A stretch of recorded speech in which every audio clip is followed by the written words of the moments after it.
하나님의 말씀은 신명기 22장 5절에서 8절의 말씀입니다. 말씀 함께 봉독하겠습니다. 여자는 남자의 의복을 입지 말 것이요 남자는 여자의 의복을 입지 말 것이라. 이같이 하는 자는 내 하나님 여호와께 가증한 자이니라. 길을 가다가 나무에나 땅에 있는 새 보금자리에 새 새끼나 알이 있고 어미의 새가 그의 새끼나 알을 품은 것을 보거든 그 어미 새와 새끼를 아울러 취하지 말고 어미는 반드시 놓아줄 것이요 새끼는 취하여도 되나니 그리하면 내가 복을 누리고 장수하리라. 내가 새 집을 지을 때에 지붕에 난간을 만들어 사람이 떨어지지 않게 하라. 그 비가 내 집에 돌아갈까 하노라. 아멘. 오늘 말씀은 민수기 사회법 가운데 일부이죠. 오전에 나눴던 말씀 속에서 다시 한번 이 오후에 선택이 아닌 필수라는 제목으로 함께 말씀 생각해 보려고 합니다. 본문의 규례가 5절 그리고 6절, 7절, 8절 이렇게 세 가지의 사회법이 등장을 하는데요. 먼저 이 사회법이 오늘 말씀하고 있는 규례가 무엇인지를 한번 살펴보면 첫 번째는 남자의 의복을 여자가 남자의 의복을 입어서는 안 되고 여자는 남자의 의복을 입어서는 안 된다라는 법이었고요. 두 번째는 땅에 있는 새 보금자리에 어미새와 새끼새 혹은 어미새와 알이 함께 있을 때 다 잡지 말고 어미새는 놓아줘야 된다라는 법이었고, 세 번째는 집 지을 때에 지붕에 난간을 설치해야 된다라는 법이었어요. 우리가 이렇게 간단하게만 놓고 보면은요, 이 법들이 정말 그냥 사회법이에요. 무슨 이런 규례를 다 율법에 넣었을까?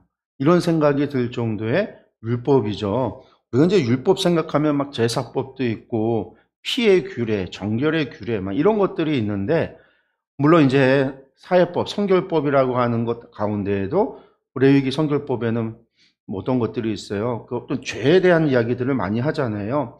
피에 대한 것을 얘기하고 성범죄에 대한 것을 이야기하고 우상 숭배나 접신하는 거나 점치는 것에 대해 있어서 절대로 반드시 죽여야 되는 죄에 대해서 이야기하고, 율법이라고 하는 게 사실 우리가 그렇게 이해했고 우리가 그런 것들을 생각해 왔단 말이에요.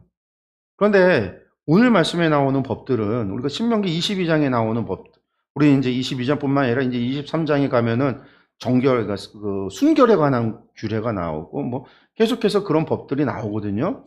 이런 사회법이라고 불리울 수 있는 이런 법들을 보면 이런 법이 이 시대에 하나님께서 뭐 이런 것까지 시시콜콜 다 규례로 법으로 정해놨을까?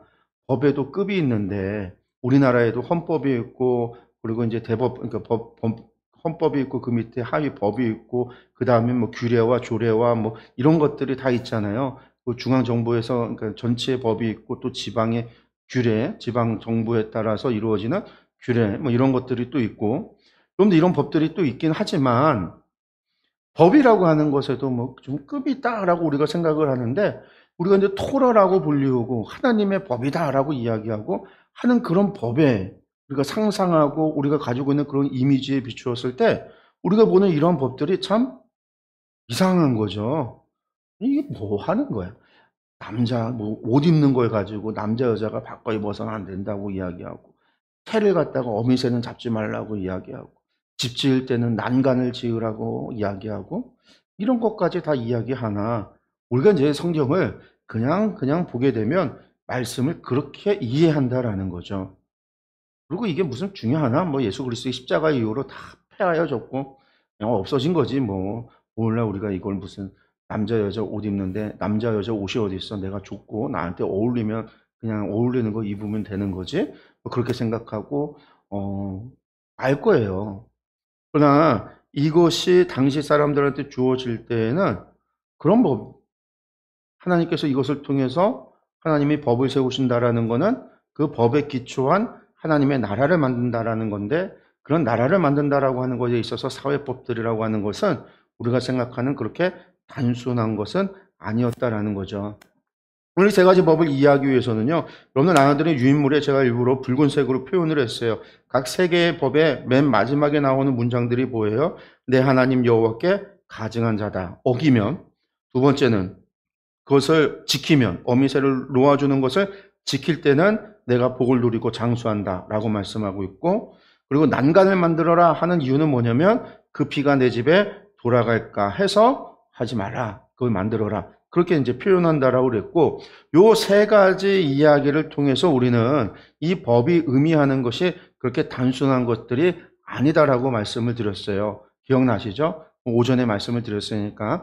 또 오전 말씀 본다면 먼저 가증하다라고 이야기하는 것은 성경에서 히브리어로 토에바라고 하는데, 이 토에바라고 하는 말이 쓰여질 때, 가증하다라고 쓰여질 때는 이것은 언제나 우상숭배와 연관이 졌다, 우상숭배랑 연관이 지어져 있다라는 거예요.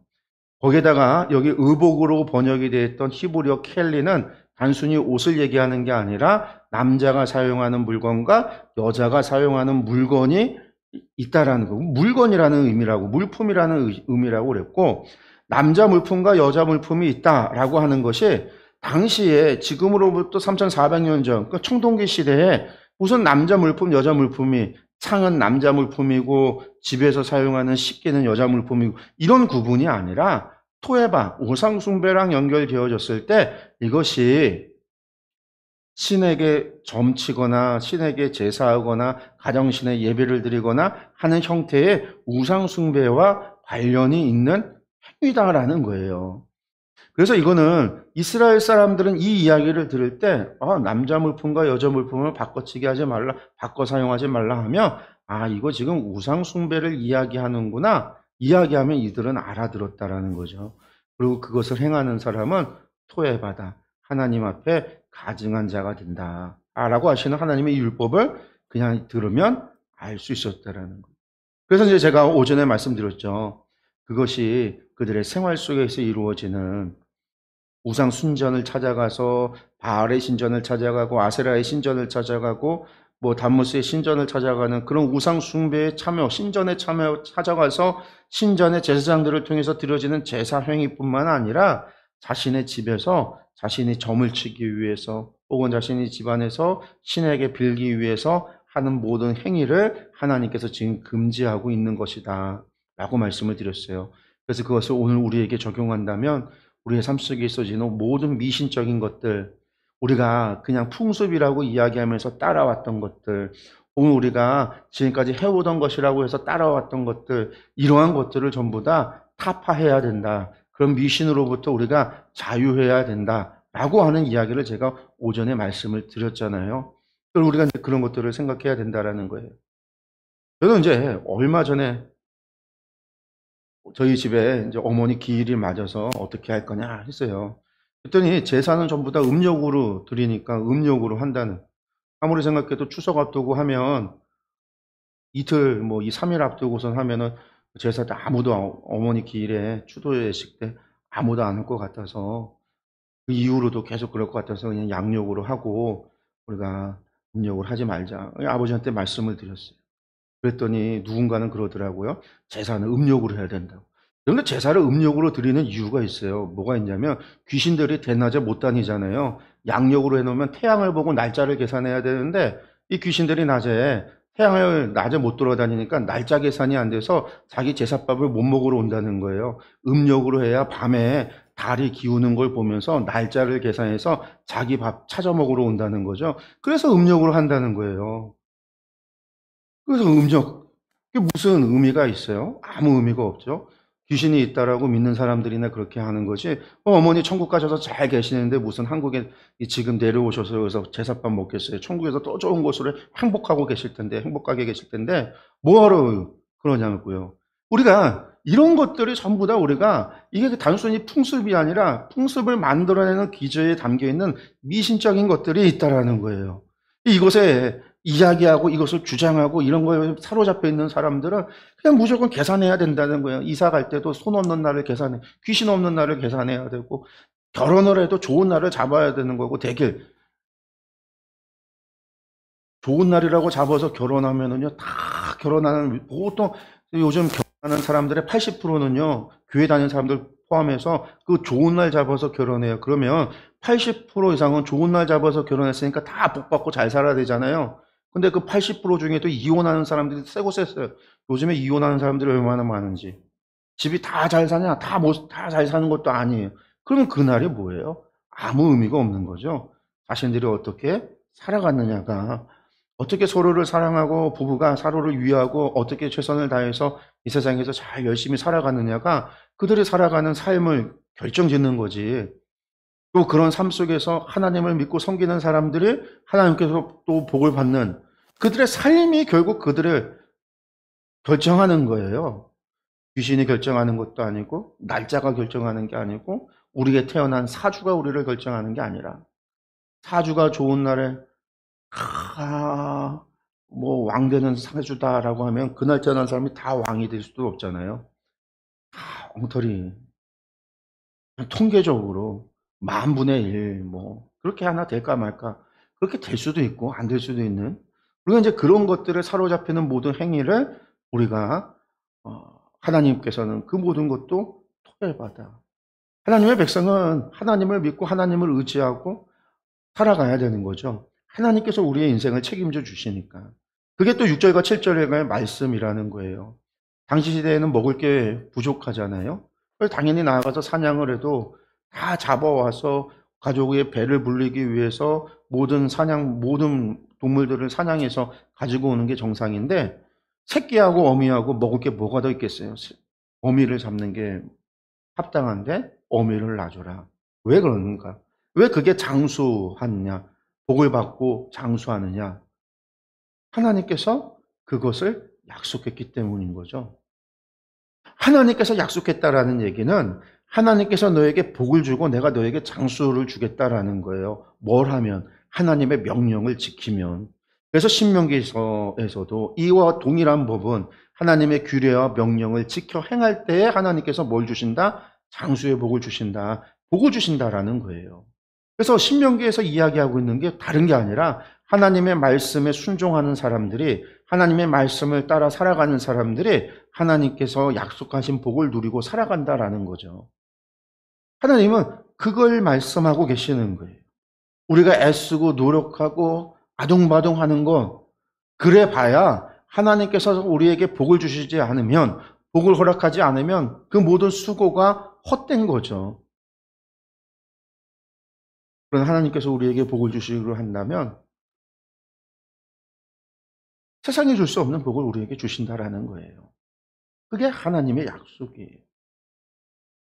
그리고 또한 마지막 법이라는 게 난간을 지으라. 옥상이라고 그랬잖아요. 옥상. 평평한 옥상이고, 그냥 단순 옥상이 아니라 거기도 생활 공간이에요. 이스라엘 사람들한테 지붕이 아니라 옥상, 평평한 곳이고, 거기도 하나의 생활 주거 공간이에요. 다 주거 공간입니다. 그런 주거 공간에 난간을 둬서 사람이 실수로 떨어져서 죽지 않도록 하라. 왜 그러냐면 그 사람이 떨어져서 피를 흘리게 되면 무죄한 자의 피가 하나님의 약속의 땅에, 하나님께서 기업으로 주신 땅에 그 피가 흐르기 때문에, 특히 내 집안에 그 피가 흐름으로 내 집안이 부정해지니까 그 피를 두지 않기 위해서 하나님께서 약속하신 바 그 언약의 관점에서 무죄한 자의 피를 흐르지 않게 하기 위해서 내가 난간을 짓는 수고를 해야 되는, 아무도 하지 않지만 하나님의 백성은 하나님의 약속 때문에 하나님의 명령을 지키기 위해서 그러한 수고를 하고 그러한 노력을 하고 그러한 비용을 지불해가며 난간을 짓도록 하나님의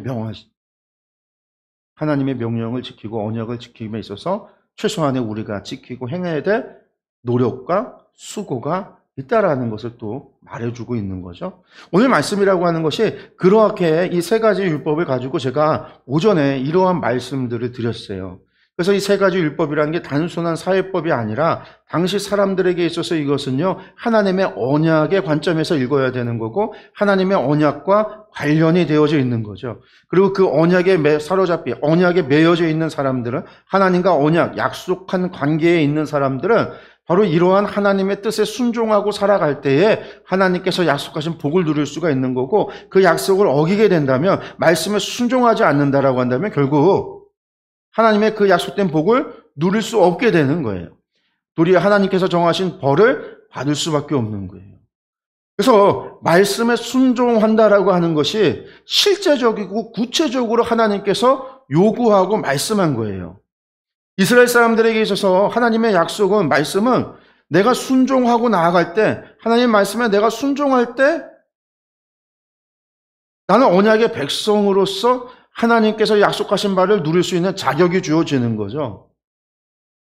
내가 순종하지 않은, 하나님 말씀을 지켜 행하지 않는데 하나님께서 약속하신 것을 우리에게 일방적으로 주시지 않는다라는 거예요. 어떻게 보면 이것은 대가처럼, 하나님의 약속은 우리가 율법을 지킬 때 그 약속을 얻게 되는 대가처럼 읽혀질 수 있어요. 그러니까 이렇게 대가적으로 보게 될 때 하나님 앞에 말씀에 순종하는 것을 자꾸만 뭐라고 이야기하냐면 율법주의라고 비판을 하잖아요. 그러면서 구약은 율법이에요, 신약은 복음이고 믿음이라고 이야기하면서 우리가 믿음으로 구원을 받는 거지 우리가 율법을 행함으로 구원받는 것이 아니다. 우리가 구원받는 것은 하나님께서 값없이 주어주신 예수 그리스도의 십자가의 보혈의 은혜로 말미암은 것이지 우리가 대가를 통해서 우리가 무엇인가를 일함으로 대가를 통해서 얻는 것이 아니다라는 이야기들을 해요. 근데 이것은 사실 한 면만 보고 하는 얘기예요. 한 면만. 한 면만. 왜 그러냐면 구약의 율법은요. 구원받고 안 받고가 율법을 지키고 안 지키고로 구원을 받는 게 아니라 구원을 받는 것은 하나님의 일방적인 선택과 약속과 하나님의 은혜 주심이에요. 어떻게? 이스라엘이 아브라함의 후손으로 태어남으로 말미암아 구원을 받은 하나님의 백성으로 태어나는 거예요. 내가 선택한 게 아니라 내가 애쓰고 노력해서 하나님의 백성으로 태어난 것이 아니라 하나님께서 그렇게 은혜 주심으로 아브라함의 후손으로 이스라엘 백성으로 유대인으로서 태어남으로 말미암아 이미 하나님의 백성으로 그들은 태어난 거예요. 그 태어난 사람들이 하나님의 백성답게 살아가기 위해서 하나님 백성답게라고 하는 기준에 있어서 하나님이 정해놓으신 기준, 율법의 기준을 지켜 행함으로 자신들의 신분을 유지하는 백성다움의 삶을 살아가는 것이다. 이건 이제 제가 얘기한 거잖아요. 유대인들의 구원관이 율법을 지켜서 구원받은 게 아니라 그들은 구원받은 백성이 율법을 지켜 행함으로 자신의 구원을 지키는 것이고 자격을 잃어버리지 않기 위해서 지키는 것이고 그것을 또한 하나님께서 약속하신 복을 누리고 살아가는 내가 그것을 지켜 행함으로 말미암아 하나님이 주시는 약속의 복을 약속의 은혜를 장수의 복을 물질의 복을 누리고 살아가는 내가 하지 않으면 물질을 못 누리고 장수를 못하고 하나님의 약속하신 복을 못 누리고 살아가는 것은 나의 책임인 거죠. 그렇지만 그것이 하나님의 백성이 되고 안 되고의 문제는 아니에요. 이스라엘 백성들은 자신들이 하나님의 율법을 지켜 행하지 않을 때에도 자신들을 하나님의 백성이라고 믿었어요. 하나님의 백성이라고 생각했고 하나님의 백성으로 살았어요. 물론 마지막 하나님이 정하신 심판의 기한이 있고 정한 때가 있을 때 결국 그곳에서 끝끝내 하나님의 백성답지 못하게 살았던 사람들은요. 자신들의 자격을 잃어버리고 하나님의 백성 되지 못한 심판의 자리로 가게 되는 거예요. 우리가 이것을 요나서를 읽어보면 알아요. 요나서에 무슨 얘기가 나오냐면 요나라고 하는 선지자가 하나님께서 니느웨로 가서 하나님의 말씀을 전하라 했더니 안 전해요. 어디로 도망가요? 다시스로 도망갔단 말이에요. 그런데 다시스는 당시 시대의 세상의 끝이에요. 또한 니느웨가 있는 곳으로부터 정반대라고 생각했던 곳이에요.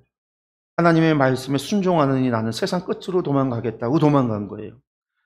그가 폭풍 속에서 선원들한테 자신을 소개할 때 뭐라고 하냐면 나는 하늘과 땅을 지으실 하나님의 백성 히브리인이다라고 이야기를 해요. 자신이 믿는 하나님이 누구신지도 알고 자신의 정체성도 정확하게 알면서 하나님의 백성이고 하나님은 하늘과 땅을 지으신 분이시고 세상을 통치하시는 통치자이시고 나는 그의 하나님을 섬기는 히브리인 백성이다, 하나님의 백성이다라고 이야기하지만 하나님께서 명하시는 것에 순종하기보다 차라리 거기서 회개하는 게 아니라 그 폭풍 앞에서 회개하는 게 아니라 나 차라리 죽겠다. 난 저 스올에 세상 끝으로 못 가면 나는 저 스올에 내려가겠다. 지옥에 내려가겠다. 난 살아서 하나님 말씀대로 살아가느니 나는 죽겠다라고 해서 나를 물속에 던지라고 이야기를 해요. 그래서 물속에 던져지잖아요. 거기서 요나가 나는 하나님의 백성이다라는 정체성을 잃어버린 게 아니에요. 나는 하나님의 백성이지만 하나님 말씀은 순종하지 않을 거야. 이게 유대인들이 가지고 있는 생각이에요. 그런데 당연히 율법을 행함으로 구원받는다라는 거에 개념이 아예 존재하지 않는데 우리는 그렇게 생각을 하죠. 율법으로 구원받는다고 생각하니까. 그게 율법주의라고 이야기를 하는 거예요. 근데 잘못 알은 거죠. 하나님 백성답게 살아가는 거죠. 그래서 오늘날 무슨 문제가 일어났어요, 여러분들? 오늘날에도 율법주의를 이야기해요. 근데 희한하죠. 내가 교회를 다니면서요, 신앙생활 하면서, 내가 열심히 교회를 빠지지 말고 예배를 드려야지. 내가 모든 예배에 참여해서 하나님을 예배할 거야. 어떤 일이 있어도 나는 주일을 성수할 거야. 나는 매일같이 하나님 앞에 기도 생활을 할 거야. 나는 매일 밤마다 교회 나와서 하나님께 기도할 거야. 나는 하루 시작하는 그 시간에 하나님께 기도로서 시작을 할 거야. 나는 매일같이 말씀을 몇 장씩 보면서 말씀 묵상 생활을 할 거야. 여러분들, 그렇게 이야기하는 사람, 그렇게 하나님 말씀대로 하겠다고요. 주일을 성수하겠다고 결정하고 매일같이 예배 나오고 매일같이 정한 시간에 기도하고요. 매일같이 말씀 보는 사람을 향해서 뭐라고 하는 줄 아세요? 율법주의라는 거예요. 여러분들, 그게 어떻게 율법주의예요? 율법주의라는 말 자체가 잘못된 거예요.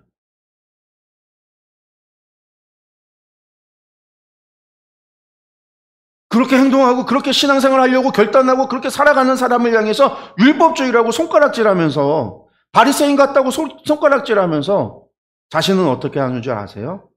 어떤 노력도 안 하죠. 하나님의 말씀대로 살아가려고 노력을 안 하면서 애쓰지 않으면서 애쓰는 사람을 율법주의라는 거예요. 율법주의가 잘못 들어왔어요. 잘못 이해를 한 거예요. 우린 율법주의 맞아요. 율법주의. 하나님 백성답게 살아가려고 하는 노력이 그래서 그런 노력을 안 해요. 하나님 백성답게라는 게 없어졌어요. 성도답게라는 게 없어졌어요. 하나님이 우리에게 우리 삶에 있어서 모든 미신적을 제거하라고 오늘 그것을 가증하다고 여기에 말씀하시고 그걸 행하는 사람을 가증한 자라고 이야기하는데 교회 안에 수많은 사람들이 지금도 정보로 다니고요. 날짜를 계산하고요. 결혼을 하기에 앞서서 자녀 결혼시킬 때 손 없는 날을 계산하고요. 이사 가는 날에 손 없는 날, 귀신 없는 날을 계산하고 있고요. 지금도 자기 사업처에서 고사 지내고 있고요. 온갖 징크스를 가져다가 그 징크스로다가 뭔가 일을 해결해 보려고 하고요. 그러면서 하나님 말씀대로 살아가려고 어떠한 노력도 없어요.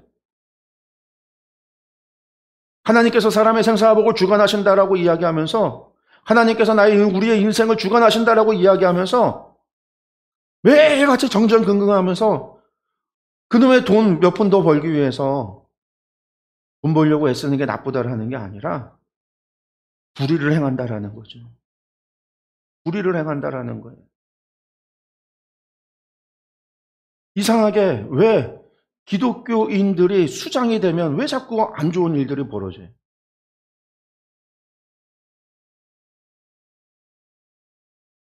대한민국 역사에 장로가 대통령이 되고 안수 집사가 대통령이 되고 교회 다니는 사람이 대통령이 될 때마다 문제가 발생해요. 교회 다니는 권세 집사가 사장인데 밑에 있는 직원들을 들들 볶아요. 형제 사랑이 어디 있고? 내가 하나님 말씀대로 살아가면서 내가 사업을 해도 내가 일을 해도 주를 위해서가 없어요. 그렇게 매일같이 교회 와서 기도하면서 엄청나게 자기가 기도하면서 신앙생활이 좋다고 하지만 주일날 돈 벌러 가는 거예요. 주일 성수조차도 안 하면서 남을 정죄하고 판단하는 사람.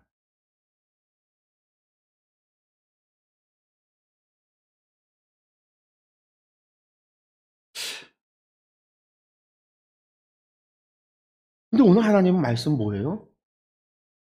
어미새를 놓아주는 사람에게 복을 주고 장수의 복을 주신다라는 거예요. 하나님께서 그런 사람을 책임지어 주신다라는 거예요. 애쓰고 수고하고 하나님 말씀을 지키기 위해서 애쓰고 수고하는 사람을 하나님께서 복을 주신다라는 거예요. 율법주의가 아니에요. 우리는 잃어버린 율법을 찾아야 되는 거예요. 우리의 삶을 찾아야 되는 거예요.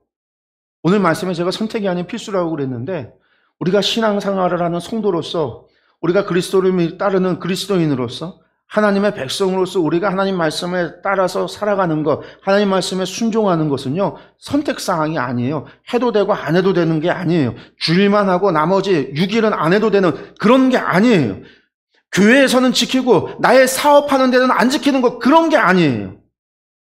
선택이 아니라 필수예요. 우리가 창세기부터 신명기까지 왔는데요, 민수기 읽어나갈 때 무엇을 봤어요? 하나님 말씀을 따르 광야에서 하나님 말씀에 순종하고 순종하지 못하냐가 생사를 결정했어요. 사냐 죽느냐를 결정한 거예요. 선택이 아니라 선택하지 않으면, 순종하지 않으면 죽어나갔다라고요. 순종은 선택이 아니라 필수예요. 그런데 오늘 우리는요, 선택이 돼버렸죠. 하나님 말씀 지키는 거는 교회에서나 예배 드릴 때나 시간 남을 때나 하나님 말씀에 순종하는 거는 목사님이나 혹은 장로님들이나 직분에 따라서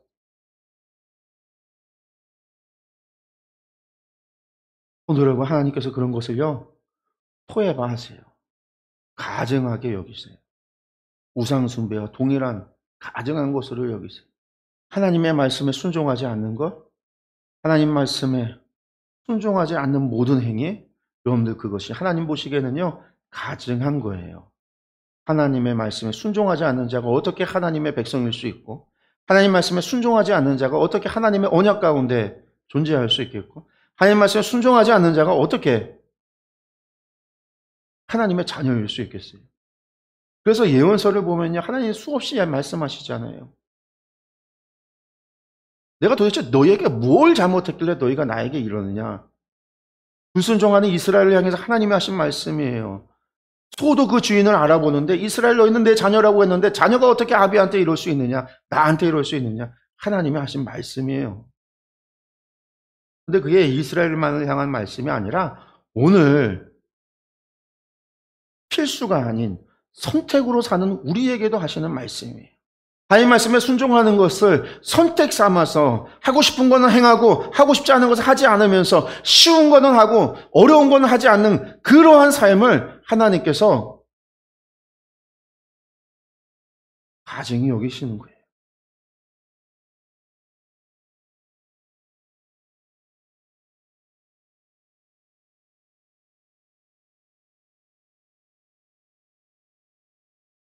오늘 유인물에는 로마서 말씀도 좀 적어놨었는데 사실은 로마서가 그렇죠. 하나님의 믿음으로 말미암아 구원함을 얻었다. 하나님의 칭의에 관한 이야기다. 우리가 다 그렇게 이야기하고 생각하지만 후반부 이야기는요. 11장부터 이야기는요. 그래서 어떻게 하냐라는 거예요. 구원받은 우리가 구원받은 백성답게 사는 법에 대해서 이야기해요.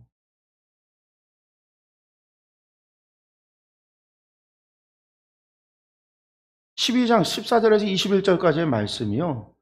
당시 로마인들에게 너무나 어려운 거예요. 자신들을 박해하는 로마인들, 원수와 같은 이들에게 선을 베풀라는 이야기니까. 악을 악으로 갚는 게 아니라 악을 선으로 갚고 그들을 사랑으로 섬기라고 하는 이야기니까. 여러분들 이러지 않으면 그게 하나님의 백성다운 게 아닌 거고 칭의로 구원받은 자의 모습이 아니라는 거예요. 가짜라는 거죠. 그런데 사람들은요, 이 어려운 건 안 해요. 원수를 사랑하려고 노력하지 않아요. 악을요, 선으로 갚으려고 생각하지 않아요. 그런 거 말고 쉬운 것만 하죠. 유대인들이 쉬운 걸 뭐 했어요? 이웃을 사랑하기보다 이웃을 구제하고 이웃을 사랑으로 섬기고 하는 것보다 뭐가 더 쉬워요? 할례가 쉬우니까. 안식일 지키는 건 쉬우니까. 자기 안식일 지키겠다고 자식 집에 있는 모든 종들을 갖다 다 안식일을 못 지키게 일을 시켜놓고 자기는 안식일을 지키면서 나는 거룩하다. 이게 유대인들의 율법주의예요. 이것은 위선인 거죠. 율법주의가 아니라 위선을 했던 거예요. 위선을. 쉬운 것, 눈에 보이고 남들이 다 보기에는. 그래서 길거리에서 기도하고 금식한다고 얼굴을 갖다가 축내갖고 사람들한테 금식한다고 티내고. 그렇지만 이웃을 사랑하지 않고 사랑으로 섬기지 않고 가난한 자를 돕지 않고 자신 재물 나가는 거에 있어서는요 절대로 행하지 않는. 여러분들 그런 것을 향해서 예수님께서 갈라디아서에서 또 복음서에서 비판하고 나아가서 이 독사의 자식들아 화 있을진저 저주까지 하셨던 거예요. 근데 우리는 뭐예요? 마찬가지예요. 성도다움이죠. 원수를 사랑하려고 애쓰지 않아요. 이웃을 사랑하려고 애쓰지 않아요. 내가 미워하고 시기하고 질투하는 자들을 용서하고 그들을 사랑하고 그들을 섬기려고 하지 않아요. 쉬운 것만 해요. 쉬운 게 뭐예요? 주일날 교회 나오는 거. 쉬운 것만 하면서 나는 의롭다고 하는 위선. 여러분들 그게 율법주의예요. 진짜 율법주의. 밥 먹을 때 기도하는 거. 나 기독교인이라고 티내는 거. 그러면서 정말 문제 앞에는요. 하나님 말씀에 순종하지 않는 것. 눈에 보이고 누구나 할 수 있는 것을 행하면서 정말로 해야 되는 것은 하지 않는 선택으로 순종하는. 그런데 그게 위선이에요. 그 위선이 우리가 정말 이야기하는 율법주의인 거예요. 사랑하는 성도 여러분, 하나님 말씀에 순종하는 것은요. 선택이 아니라 필수입니다. 하나님의 언약 가운데 우리가 살아가면서 주의 말씀에 순종하는 것은요. 결코 선택이 아니에요. 하고 싶은 것만 하고 하기 싫은 건 하지 않는 그런 것은 아니에요. 이미 그것은요. 그것 자체가 죄인 거예요. 그것은 위선이에요. 예수님께서 그렇게 진노하시고 독사의 자식들이라고 얘기했던 그 사람들이 바로 그런 위선자들이에요. 하나님은 우리를 위선자로 부르신 게 아니에요. 하나님은 우리가 위선자가 되기를 원하시는 게 아니에요. 하나님은 우리가 주의 말씀 가운데 온전히 순종함으로 하나님과 동행하기를 원하시는 거예요. 사랑하는 성도 여러분, 오늘의 말씀 기억하시면서요. 선택이 아닌 필수다. 내가 어떻게 그러면 하나님 말씀대로 살아갈 것인가에 대한 고민과 질문, 그리고 또 이것을 가지고 하나님께 기도로 나아갈 수 있는 저와 여러분들이 되기를 간절히 축원합니다. 우리 이 시간에 함께 기도하겠습니다.